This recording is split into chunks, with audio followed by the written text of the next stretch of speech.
Je n'ai pas été invitée au mariage de ma sœur. Je l'ai découvert en tenant une assiette en carton remplie de salade de macaroni, debout entre la table de limonade et une glacière pleine de bière. C'était en juin, il faisait si chaud que les fourchettes en plastique se pliaient quand on essayait de prendre de la salade de pommes de terre. Ma tante venait de lancer une playlist de Tracy Lawrence, et le petit d'un de mes cousins pleurait près du château gonflable. C'est ma cousine Jenny qui l'a dit. Elle venait juste de s'approcher du barbecue, repoussant ses cheveux d'un geste de la main, un hot dog dans l'autre. Et elle a dit gaiement. Tu prends l'avion pour le grand jour de Méline ou tu vas juste y aller en voiture? J'ai cligné des yeux. Quel grand jour? Elle a ri, pensant que je faisais de l'ironie. Le mariage, voyons. Elle épouse enfin ce type avec le gel dans les cheveux. James, non? J'ai souri comme si je comprenais parfaitement de quoi elle parlait. Ah oui. Bien sûr. Puis je me suis éclipsée sous prétexte d'aller vérifier les œufs mimosa, ce qui voulait dire m'asseoir dans ma voiture avec la clim à fond, en essayant de respirer à travers le silence étrange et soudain dans ma poitrine. Méline était ma petite sœur. Je l'ai en partie élevée après la mort de papa. J'ai tenu ses cheveux quand elle a vomi à sa première soirée d'université, et je lui ai envoyé de l'argent plus d'une fois quand elle oubliait que le loyer était dû. C'est moi qui lui ai posté une couverture lestée pendant ses premières crises d'angoisse, et c'est moi qui suis restée au téléphone avec elle le soir où elle pensait que James la trompait. Et maintenant, elle l'épousait. Avec des arrangements floraux, une salle, et apparemment une liste d'invités sur laquelle je ne figurais pas. Je suis restée 10 minutes dans ma voiture à essayer de comprendre si j'étais blessée, en colère ou simplement fatiguée. La réponse, c'était, les trois. À l'intérieur de la maison, quelqu'un avait entamé le gâteau aux fraises. Depuis la fenêtre, je voyais Jenny discuter avec ma mère, vêtue de sa robe d'été bleu pâle habituelle, l'air parfaitement serein, comme si tout allait exactement comme il devait. J'ai regardé l'assiette dans ma main. Les macaronis suaient sous la chaleur. Ils avaient organisé un mariage. Un mariage que ma sœur n'avait même pas mentionné. Et j'étais apparemment la seule à avoir l'air surprise. J'ai attendu 2 jours avant d'appeler ma mère. Ce n'était pas pour me calmer. Je n'étais pas exactement en colère. Je ne cherchais même pas des excuses. Je crois que j'avais juste besoin de l'entendre le dire à voix haute, qu'ils avaient tout organisé sans moi. Elle a décroché à la 2e sonnerie. « Coucou ma chérie », dit-elle d'une voix chaleureuse et efficace, celle qu'elle utilisait avec les caissiers et les bénévoles de l'église. Je pouvais l'imaginer dans la cuisine, essuyant le plan de travail avec un torchon, le téléphone coincé entre sa joue et son épaule. « Tout va bien? J'ai juste une petite question, ai-je dit, en essayant de garder un ton léger. Est-ce que Méline se marie? Un silence. Un souffle. Le bruit d'un frigo qu'on referme. Eh bien, dit-elle, comme si je lui avais demandé si le courrier était arrivé. Oui. Le mois prochain, en fait. On ne savait pas si tu serais disponible. Je ne savais même pas que ça avait lieu. Elle a ri doucement. Au clair, ne fais pas ta dramatique. Ce mot, encore. Dramatique. C'était le même ton qu'elle avait utilisé quand j'avais pleuré aux funérailles de papa et qu'elle m'avait dit de me ressaisir. Le même ton que lorsqu'elle m'avait eu au téléphone, en larmes, après avoir perdu mon emploi il y a 5 ans. Ne dramatise pas, ma chérie. Tu retomberas sur tes pieds. J'ai laissé le silence s'installer entre nous. Tu sais, a-t-elle repris. Méline voulait vraiment quelque chose de petit. Juste la famille. Je suis de la famille. Elle a soupiré. Oui, mais tu es toujours en vadrouille, et ce genre de choses devient vite compliqué. Les parents de James ont eu leur mot à dire, et les places étaient limitées. Tu comprends. Je ne comprenais pas. Mais je savais qu'il valait mieux ne pas le dire. Tu n'es pas fâchée, hein? Demanda-t-elle, soudain plus douce. Je ne sais même pas ce que je ressens. Un autre silence. Celui-ci était plus lourd. Puis elle a dit. On pensait que ce serait plus simple comme ça. Moins de pression pour tout le monde. Plus simple. Voilà le mot. Ce n'est pas qu'il m'avait oublié. C'est que j'étais la plus facile à effacer. Je lui ai dit que je devais retourner travailler, même si je ne travaillais pas ce jour-là. Elle a dit, très bien, ma chérie. Et juste comme ça, on a raccroché. Je suis restée longtemps à fixer mon téléphone.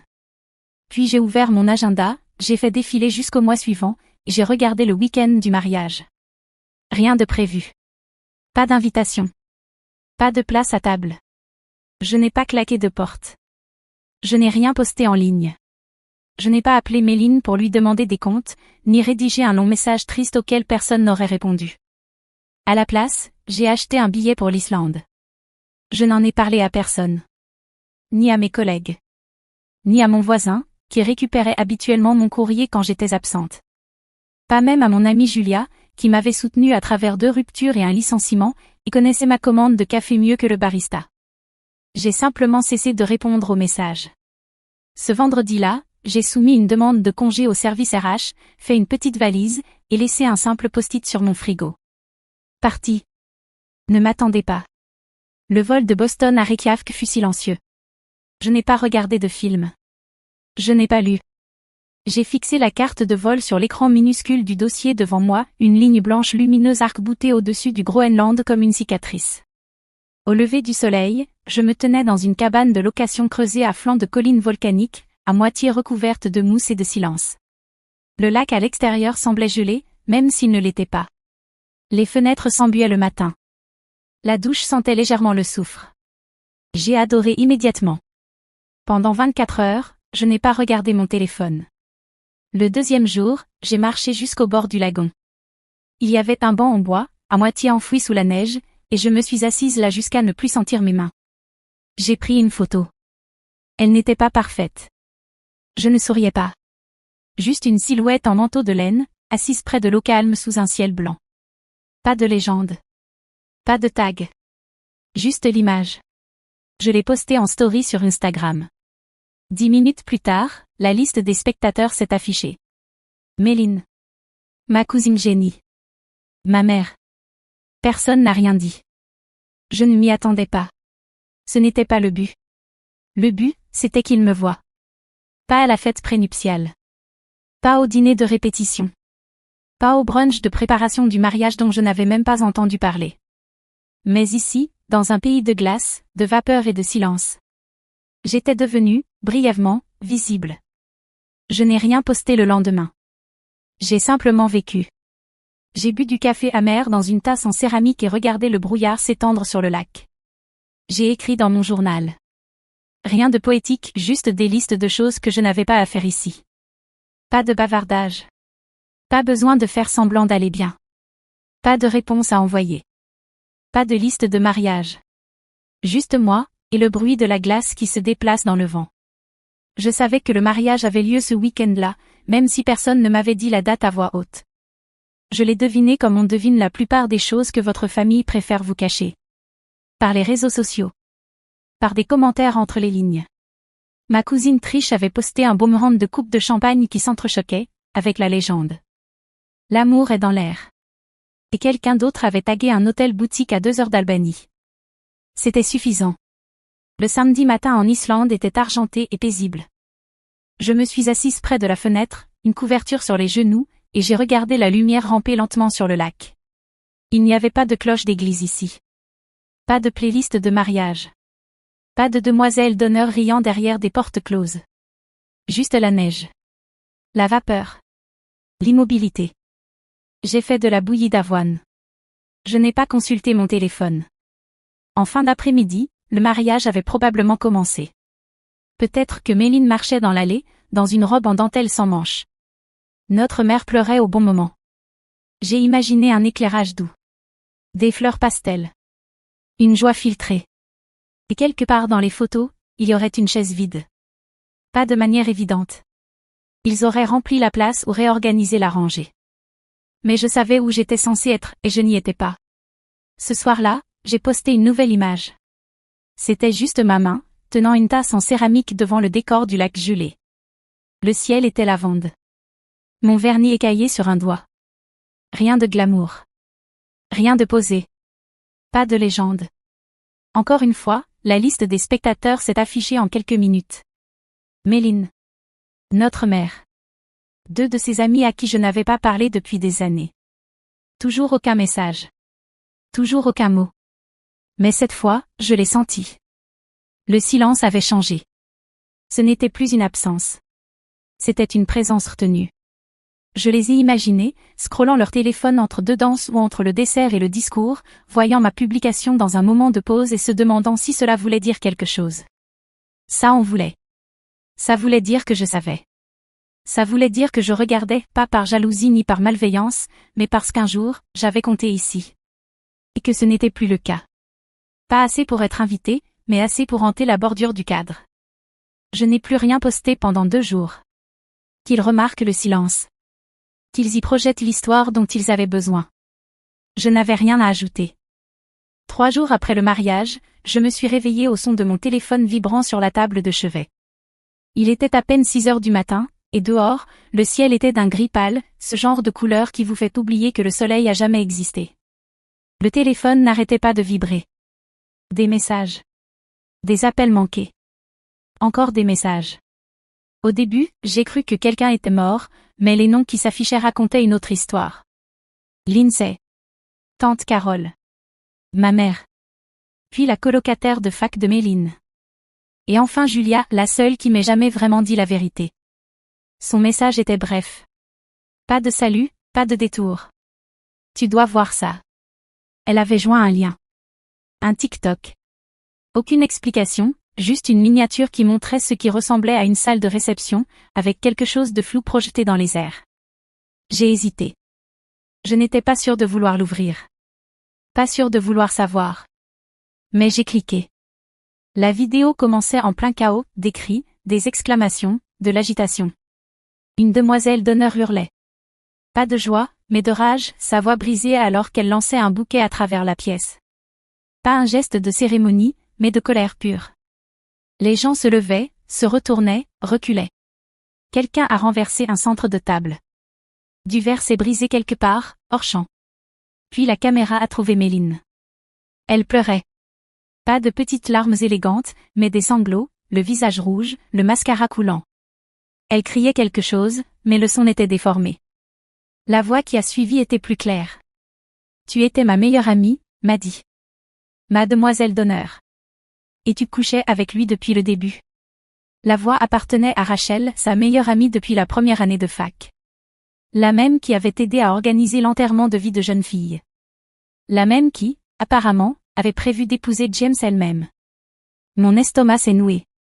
Une autre voix, celle d'un invité, à moitié hilar de stupéfaction, a dit. C'est la demoiselle d'honneur.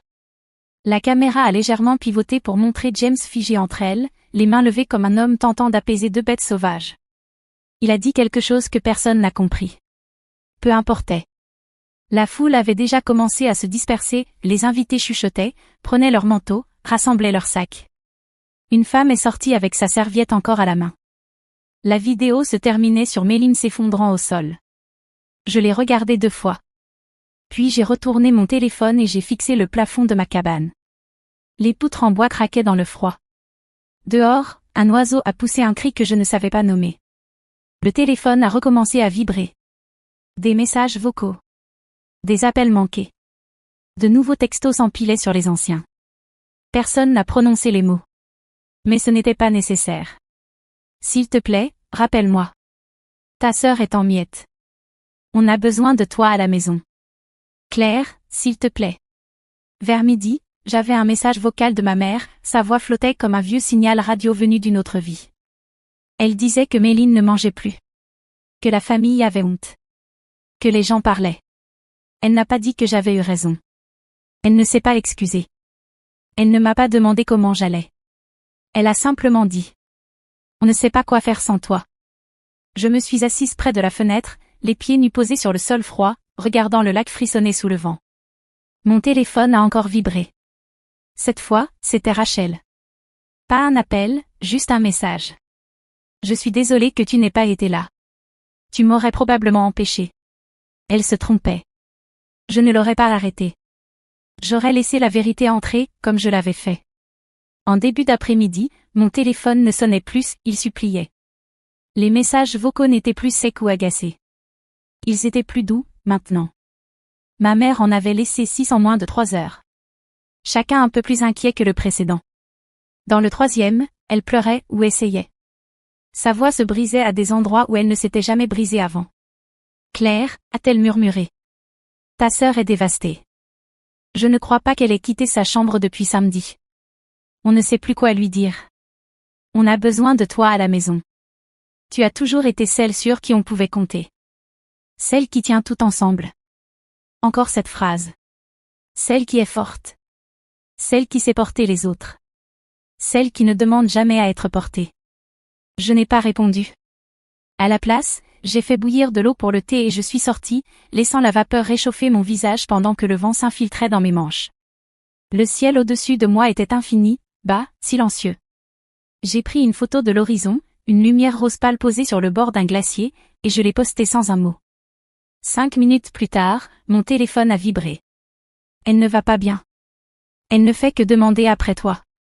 Claire, s'il te plaît. Juste 5 minutes. C'était de la part de la sœur de mon père, une femme qui m'avait dit, après sa mort, que les filles aînées sont comme des mères supplémentaires. J'avais 15 ans. J'ai regardé la neige dériver sur la marche du perron. Et je n'ai rien dit. Ce soir-là, un message est arrivé de Méline elle-même.